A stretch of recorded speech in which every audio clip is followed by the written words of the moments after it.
Okay, so Yudias vs Zwijo gets underway. And during that, Zwijo fuses with his ace monster Requiem. Plus, Mutsuba, Asuka, Flatwood's human form, and characters' decks are being affected by Earthduma. Everyone, there's a lot of amazing topics to talk about following this incredible episode of Yu-Gi-Oh! Go Rush.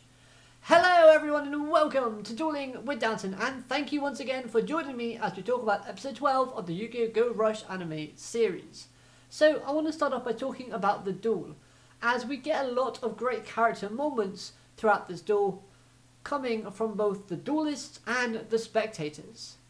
So let's start off with the monsters. Now we've seen Yudias' monsters throughout the series so far, but I like the way the episode uses the monsters themselves to help showcase something different about Yudias' character. I think the main highlight from this though was when he uses his Galactica monster, as it helped to basically showcase his dueling development.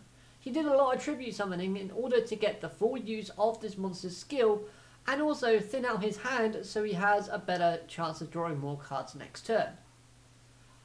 With that being said, this duel does also give us our first look into Zwijo's deck, and I have to say his monsters look amazing in terms of their designs. Both the level 7 and Requiem look fantastic. And they're kind of different in terms of their design from your typical Yu-Gi-Oh! Monster, but the level 7 monster did remind me of the ace monster Sebastian used, and I thought that monster in 7s was awesome, and so too is this one. But accompanying those amazing ace monsters from Zwijo, we got some fantastic summoning chants, and we're going to take a look at Requiem chant, as this one could help link to the ending of the episode. It reads as follows: "From the expanse of empty skies, call forth wandering warriors' regret. But this is not the mass of the dead." Now, the ending of the episode showcased a kind of gate expanding across the sky, and as we panned out to see other characters' reactions, we saw Manya's deck glowing with that Earthduma kind of filter on it. So, why do I say that summoning chant links to the ending? Well, because it seems like Requiem is calling those wandering warriors / monsters, and that is why Manya and possibly other characters' decks are being affected by the Earthduma. Their monsters, their warriors, are being cooled. Another little fun detail that came from seeing Zwijo's deck was the second monster within the series of having 1600 attack, still being though a level 4 monster. Now this shows that it's kind of unique to the Galaxy typing, and I think that's pretty cool, but the show never really focused on this fact, and because it didn't, I thought it was a nice little detail to add into the episode to see if us and the viewers would actually notice. I guess also the characters didn't react simply because they've kind of gotten used to seeing Transit Rainamu, and it's no longer a surprise. I really did like that confrontation between Yudias and Zwijo within this episode as it opened, as it helped to really solidify the characters' goals and motivations. We know that both characters want peace for Valgir, but both methods that they're trying to use to bring about that peace are different. With Zwijo's methods, it's only going to bring a temporarily peace, because violence can only breed more violence. Zwijo having these methods / ideas does make sense though when you consider the fact that he is a warrior and has always been fighting to conquer and suppress his enemies for the sake of his homeland's peace. It's probably the only thing he's ever known is suppressing and taking things by force. Plus, with Zwijo's character, I loved how every little detail they explained about his plan made him look even more credible and smarter.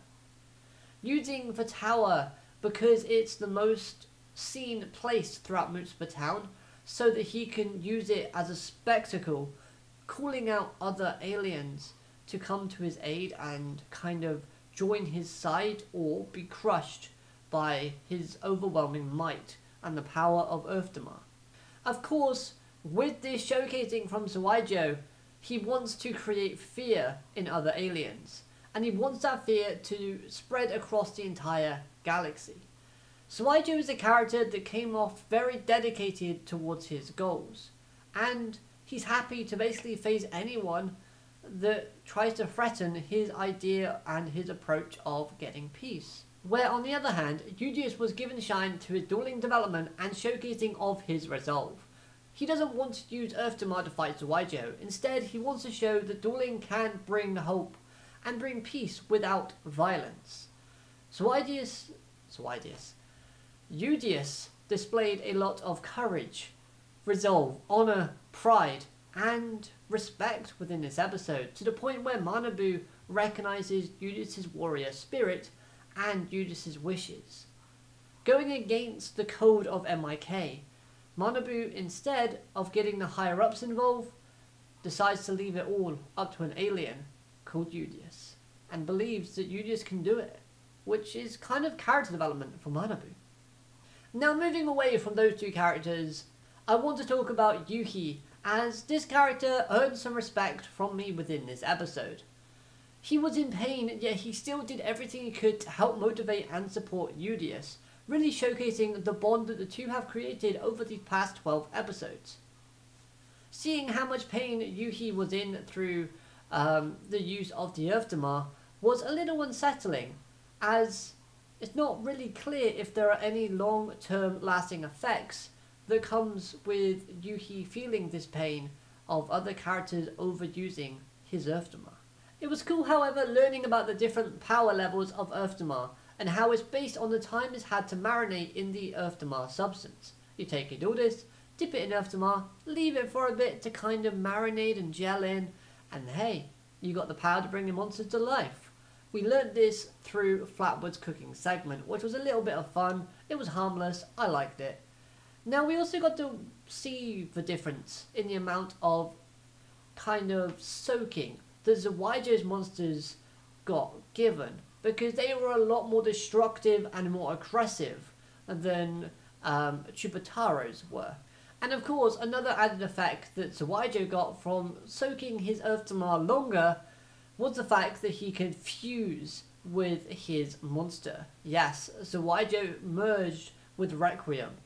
Now, who would want to see Chupataro inside of Meek-chan? Wait, don't answer that. That sounds a bit weird.